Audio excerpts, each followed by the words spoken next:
TWR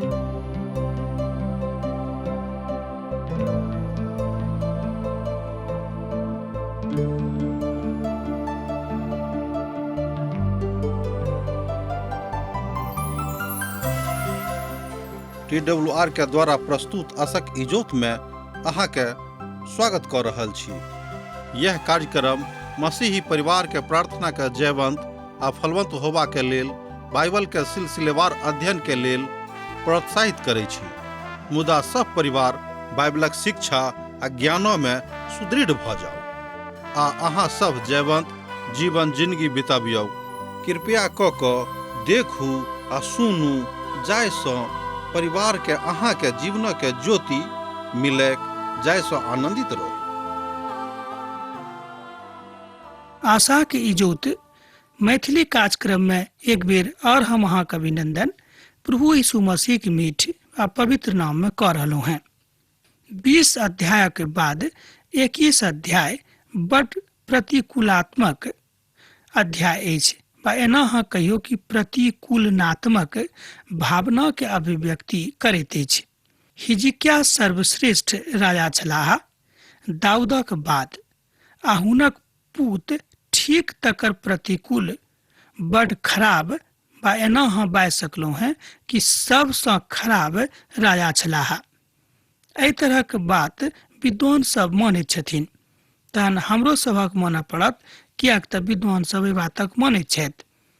हुनक काल में प्रभु के सकीना ग्लोरी स्वर्गक दिस घुरि गेलैक। जाहि बातक अनुभव इस्राएली सब अपन आँखि सँ प्रभु के मंदिर में करैत छलाह, ओ प्रभु के मंदिर सँ लऽ कऽ समस्त बातक महिमा के छोड़ि दैत छथि, अर्थात परमेश्वर मनुष्य सँ बड्ड क्रोधित भऽ गेलाह। एना कहियो कि क्रोधित भऽ जाइत छथिन। जे सकीना ग्लोरी ओहिठाम मंदिर में अर्थात यरूशलेमक मंदिर में उपस्थित छलैक, ओहिठाम से घुरि कऽ चलि जाइत अछि, किएक तऽ मनुष्य के राज बड़ खराब रहेक। जहन मनुष्य राज करऽ लगलाह, ओ 12 बरखक छलाह आ यरूशलेम में 55 बरख धरि राज करैत रहि गेलाह। दोसर राजाक पोथी तकर 21 अध्याय तकर 1 पद में एहि बातक अभिव्यक्ति कयल गेल छैक। जँ अहाँक लग पवित्र पोथी अछि तऽ अहूँ पढ़ि कऽ देख सकैत छी। मनुष्य जहन मात्र 12 बरखक छलाह, तहन ओहि काल में ओ राजा बनि गेलाह। ओ बड़ खराब चरित्र आ स्वभावक छलाह, मुदा बहुत केओ हुनका युवा राजा कहैत छथि। प्रभु हुनका 55 बरख देलनि, मुदा ओ अपन मनक परिवर्तन नहि कऽ सकलथि। तहन अहाँ बुझि सकलहुँ हँ कि पिता परमेश्वर हुनका 55 बरख देलनि कि ओ अपन मनक परिवर्तन करेक आ पिता परमेश्वरक संगे रहेक, मुदा हुनक मोन परिवर्तन नहि भेलनि, अर्थात ओ प्रभु यीशु मसीह के अपन हृदय में स्वीकार नहि कयलथि, अर्थात अपन उद्धारक बाटक दिस हुनक मोन नहि भेलनि। तैं हम बाजि सकलहुँ हैं कि मनक परिवर्तन कतेक जरूरी बात अछि। मनक परिवर्तन सबसँ बेसी जरूरी अछि। आ ओ ओहि जाति के घिनौना काजक अनुकूल जिनका प्रभु इस्राएली के सन्मुख में देश सँ निकालि देने रहथि, ओ वएह कयलथि जे प्रभु के दृष्टि में खराब छल। एहि बातक अहाँ दोसर पद में देख सकैत छी। ओ ओहि जाति के घिनौना काजक अनुकूल जिनका प्रभु इस्राएली के सन्मुख में देश सँ निकालि देने रहथि, ओ वएह कयलथि जे प्रभु के नजर में खराब छल। हमर भाई बहिन, अब अहाँ स्वयं सोच सकैत छी कि जे बात परमेश्वरक नजर में नीक नहि अछि, आ जँ अहाँ वएह काज करैत छी कतेक खराब आ घिनौना बात अछि।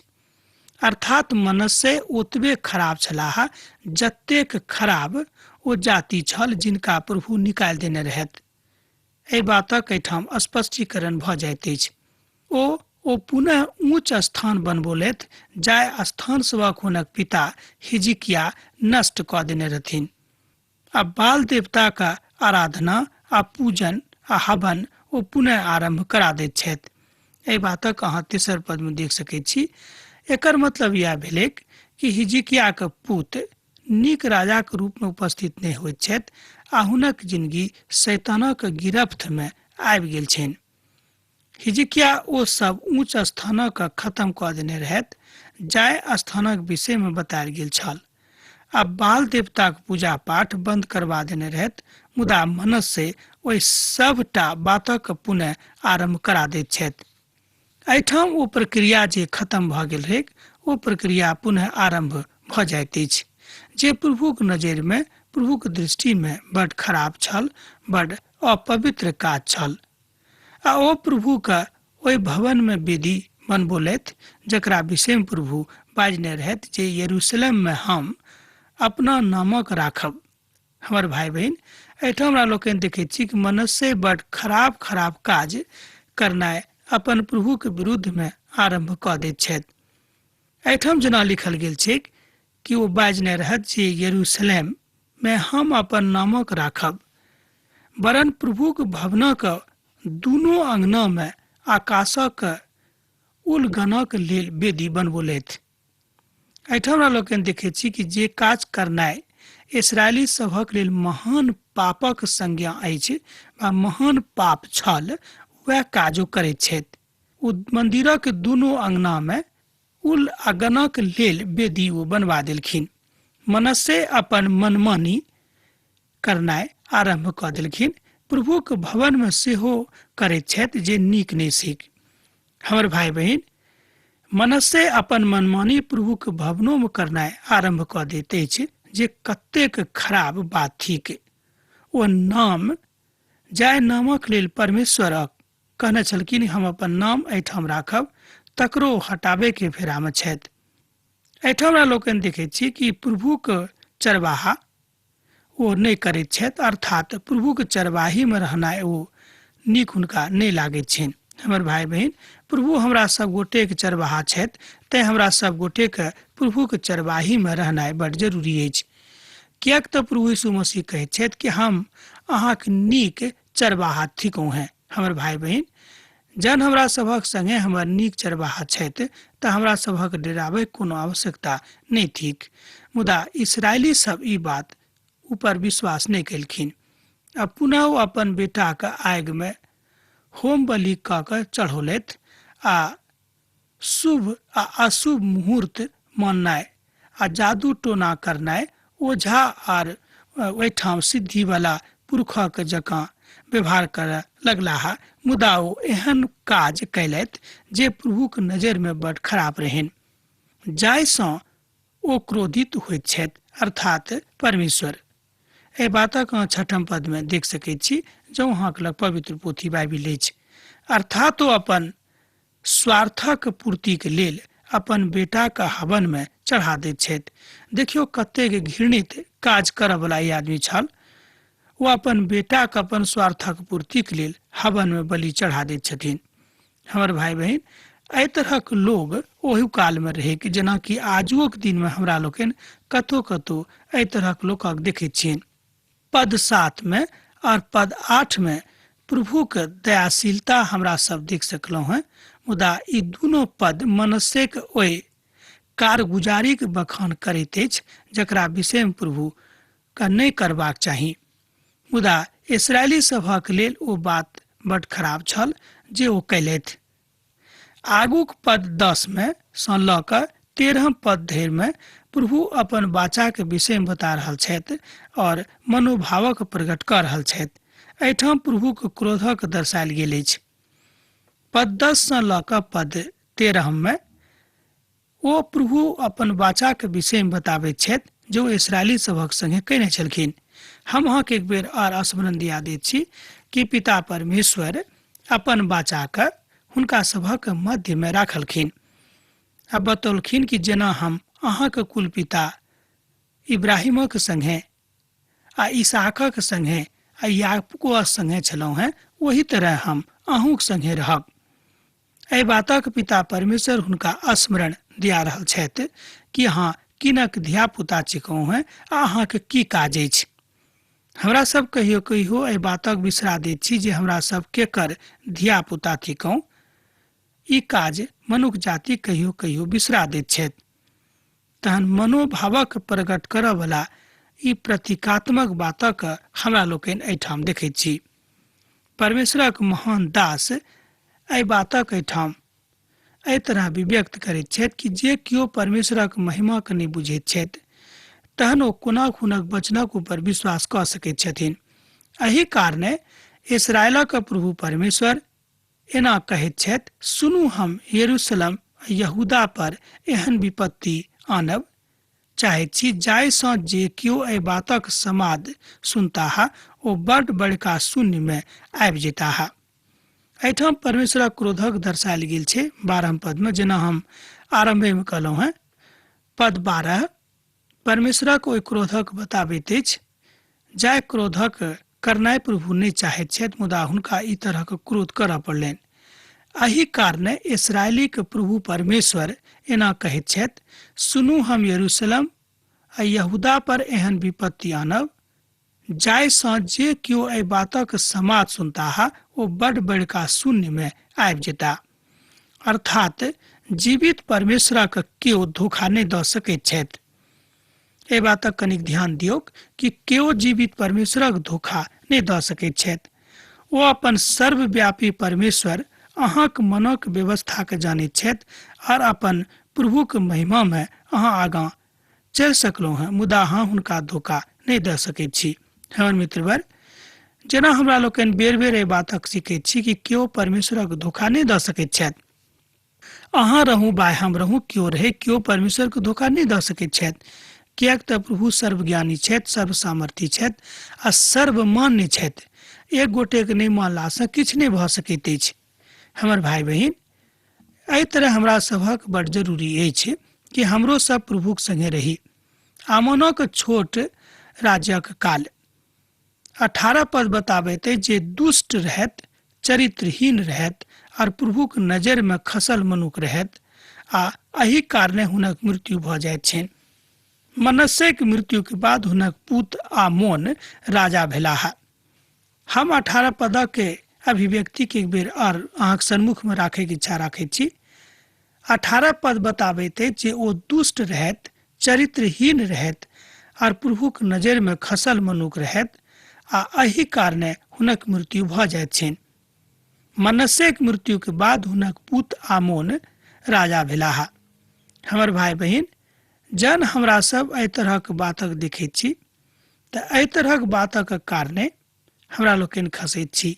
यह कारण थिक कि मनुख कहियो कहियो परमेश्वर से विचलित भऽ जाइत छथि, हुनकासँ फरक भऽ जाइत छथि। आमोन हुनका स्थान पर राजा भेलाह, किएक तऽ हुनक मृत्यु भऽ जाइत छनि। 19 पद सँ लऽ कऽ 22 पद धरि एहि बातक विषयमे बतायल गेल अछि। प्रभुक महिमा में ओ अपन कथा के बुझैत छथि। हमर भाई बहिन, 19 पद सँ लऽ कऽ 22 पद धरि एहि बातक विषय में बतायल गेल अछि जे प्रभुक महिमा में हमरा लोकनि हुनक बातक कोना के बुझि सकैत छी। ई बात कतेक मन भावन थिक कि पिता परमेश्वरक महिमा के अभिव्यक्ति हमरा सभक जिंदगी में होइत अछि। जहन आमोन राज करऽ लगलाह ताहि काल में ओ 22 बरखक छलाह आ यरूशलेम में 2 बरख धरि राज करैत रहलाह। और हुनक माता के नाम मसूलेमेत रहनि जे योतबान वासी हरुसा के बेटी छलीह। और ओ अपन पिता मनस्से के नहाइत वह कयलथि जे प्रभुक दृष्टि में खराब अछि। ओ अपन पिता के समान पूरा चाल चलन, जाहि मूर्तिक उपासना ओ पिता करैत रहथि आर जे ओ उपासना करैत छलाह ओही तरह ओ उपासना करनाइ आरंभ कऽ देलनि। एहि तरह ओ अपन पुरखा के प्रभु परमेश्वरक त्याग देलनि आ प्रभुक बाट दऽ कऽ नहि चललाह। एहि बातक अहाँ 19 पद सँ लऽ कऽ 22 पद में देख सकैत छी। 22 पदक आखिरी प्रभाग एहि तरह कहैत अछि, ओ अपन पुरखा के प्रभु परमेश्वरक त्याग देलनि, छोड़ि देलनि आ प्रभुक बाट दऽ कऽ नहि चललाह। हमर भाई बहिन, आमोन अपन पिता मनस्से के समान खराब लोग रहत। ओ वह सब कयलथि जे प्रभुक नजर में नीक नहि रहनि। हमर मित्रवर, हमरो सब बड़ गंभीर काल में रहैत छी, किएक तऽ जाहि काल में संसार में हमरा लोकनि छी, एहि काल में तरह तरह के विपत्ति एहि संसार पर आबि गेल अछि। जेना हमरा लोकनि रोज किछु न किछु दुर्घटना होइत सुनैत रहैत छी, किछु न किछु खराब समाद रोज सुनैत रहैत छी। सुनि सुनि कऽ अहूँके कान पाकि गेल होइत जे कोनो नीक समाद सुनयके अवसर नहि भेट रहल अछि। हमर भाई बहन, इसराइली जीवन में अर्थात इसराइलक राष्ट्रीय जीवन में एही तरह के काल रहेके तन हुनका सभक सम्हरैके जरूरत रहन, मुदा ओ सब नहीं सम्हरलाहा। पिता परमेश्वर चाहैत रहथि हिनका सम्हारि के राखियन, मुदा ओ सब नहीं सम्हरला, जे परमेश्वरक पसंद नहीं रहन। हमर मित्रवर, हमरो सभक यह बात सोचबाक अछि। ओसियाक राज यहूदाक ऊपर जहन साधारण लोक सब ओहि सभक मारि देलनि जे राजा आमोनक प्रतिपक्ष में गोष्ठी केने रहथि, आ लोक सब हुनक पुत योसिया के हुनका स्थान पर राजा बना देलनि। एहि तरह हमरा लोकनि देखै छी कि खराब काजा के खराब नतीजा। एहि बातक हमरा लोकनि बहुत दिन से धिया पुताटा से सुनैत छी कि खराब काजा के खराब नतीजा होइत अछि। जहन साधारण लोक सब ओहि सभक मारि देलनि जे राजा आमोनक प्रतिपक्ष में गोष्ठी केने रहथि, आ लोक सब हुनक पुत योसिया के हुनका स्थान पर राजा बना देलनि। कि आमोनक ओहि काजक विषय में जे कियो कहने रहथि कि ओ यहूदा के राजा के इतिहासक पोथी में नहीं लिखल अछि। एहिठाम एहि बातक अभिव्यक्ति कयल गेल अछि कि जे सब काज ओ कयने छलाह, कि ओहि सब काजक वर्णन इसराइलक इतिहासक पोथी में नहीं लिखल गेल अछि। हमर भाई बहन, जँ अहाँ नीक राजा छी तऽ अहाँके विषय में नीक नीक पोथी में, विशेष कऽ कऽ ओहि कालक इतिहासक पोथी में अहाँ उल्लेखित रहब। जँ अहाँ नीक काज कयने छी तऽ नीक लोकक रूप में, नीक राजाक रूप में, आ जँ अहाँ नीक काज नहीं केलहुँ हैं तऽ अहाँ एकटा खराब लोकक रूप में वा खराब राजा वा शासकक रूप में उपस्थित रहब। ई बात संसारक थिक, मुदा ई बात परमेश्वरक सेहो थिक। किएक तऽ परमेश्वर जहन अहाँके एहिठाम पठौने छथि तऽ हुनक कोनो ने कोनो बात, कोनो ने कोनो योजना अहाँके संगे अछि। जँ अहाँ एहि बातक नहीं बुझैत छी तऽ ई बात अब अहाँके ऊपर अछि कि अहाँ एहि बातक उल्लेखित कतऽ कराबऽ चाहैत छी। पिता परमेश्वरक महिमाक बात आ महानताक बातक सेहो एहिठाम हमरा लोकनि होइत देखैत छी। ओकरो उजरक बारी में माठ देवल गेलनि, आ हुनक पुत योसिया हुनक स्थान पर राज करऽ लगलाह। एहि तरह हमरा लोकनि देखैत छी हुनक मृत्यु भऽ जाइत छनि, आ हुनका स्थान पर योसिया हुनक स्थान पर राज करऽ लगला। 24 पद से लऽ कऽ 26 पद में एहि बातक अभिव्यक्ति अछि। अर्थात आमोनक गति हुनक पिता मनस्सेक जकाँ भेलनि, कारण ओ भोग विलासी आ प्रभुक विरोधी भऽ गेल छलाह। पवित्र पोथीक विद्वान एहिठाम कहैत छथि कि हुनक गति हुनके पिताक मनस्सेक जकाँ भेलनि, कारण छल ओ भोग विलासी आ प्रभुक विरोधी बनि गेल छलाह। हमर भाई बहन, जहन हमरो सब भोग विलासी आ परमेश्वरक विरोधी भऽ जायब तऽ हमरो सभक यह दुर्गति होइते। 22 बरख के बाद हमरा लोकनि देखैत छी कि ओ सभक स्थिति कनिक परिवर्तित होइत छनि। 22 बरखक वयसे में ओ राज भेलाह, और ओहिठाम ओ राज करलाक बाद हुनक सब काज समाप्त भऽ जाइत छनि। कारण छल ओ यहोवाक विरोधी भऽ जाइत छथि। जाय काल ओ राजा भेलाह, हुनक बरख अर्थात ओ 22 बरखक रहथि। हुनक वयस 22 बरखक रहनि, से कहक हमर इच्छा अछि, वा हम वएह कहैके चाहैत छी। हुनका बाद योसिया राजा भेलाह, जे प्रभु सँ डेराबे वाला आ एना कहियो कि प्रभु के माने वाला राजा छलाह। योसिया के काल में महान जागृति इसराइलक राज में आबि गेलिक। एहि तरह हमरा लोकनि देखैत छी कि एक के बाद एक खराब राजा के उपस्थिति इसराइल में होइत अछि, मुदा बीच बीच में एक एकटा नीक राजा के हमरा लोकनि सेहो देखैत छी। तहन हमरा लोकनि एहिठाम योसिया के राजक कालक विषय में देखैत छी कि हुनक राज में अर्थात योसिया के काल में महान जागृति इसराइली के बीच में इसराइली राजा के विषय में आबि गेल छनि। हमर भाई बहन, एहि बातक हमरो सभक सोचबाक अछि, सिखबाक अछि कि हमरा सब कोनाक अपन राष्ट्रक जागृत बना सकैत छी, हमरा सब कोनाक अपन राष्ट्रक समृद्ध बना सकैत छी, हमरा सब कोनाक अपन राष्ट्रक खूब नीक आ धन से परिपूरित कऽ सकैत छी, कोनाक हमरा सब ई सबटा बातक संभव अपन राष्ट्रक लेल कऽ सकलहुँ हैं।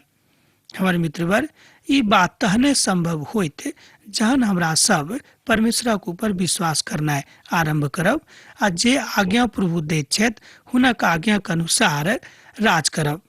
ई राजाक लेल महान आज्ञा छनि। मुदा इस्राएलक किछु राजा एहि पर चलै छलखिन आ किछु राजा एहि पर नहि चलै छलखिन। हमरा लोकनि विशेष राजाक देखैत छी कि जे सब केओ मनमानी करबला राज करैत छलाह, मुदा हुनक राजकाल आ हुनक ओहि कालक इतिहास में बड़ खराब दृष्टि सँ देखल जाइत अछि। अब हम अहाँ से यह कहब कि हमरो सबक ई बुझबाक अछि कि योशियाक जकाँ वा हुनक कालक जकाँ हमरो सबक अपन देशक प्रति प्रार्थना करबाक अछि। जँ हमरा सब प्रार्थना करब तऽ संभव अछि। अब आजुक अध्ययन हमरा एहिठाम समाप्त करबाक आज्ञा दिअ, किएक तऽ अहाँ से विदा होयके काल भऽ रहल अछि। विदा दिअ, हाँ, पाती लिखनाइ नहीं बिसरायब। प्रभु यीशु मसीह के नेह सैद घड़ी अहाँक जिंदगी में बनल रहेक। आमीन। हमर विश्वास अछि कि ई कार्यक्रम अहाँके लेल लाभदायक सिद्ध अछि। हम चाहै छी कि अहाँ अपन आशीषके हमरा संग साझा करू। जँ अहाँ के नजीक बाइबल सँ आ जीवनसँ संबंधित कोनो प्रकारके प्रश्न भऽ सकै अछि तऽ अपन समस्याके लेल प्रार्थना करबाके लेल जँ चाहै छी तऽ हमरा फोन नंबर पर जरूर संपर्क कऽ सकै छी। परमेश्वर अहाँ सबके लेल एकटा सुंदर, सुखद, आनंदित दिन प्रदान करै।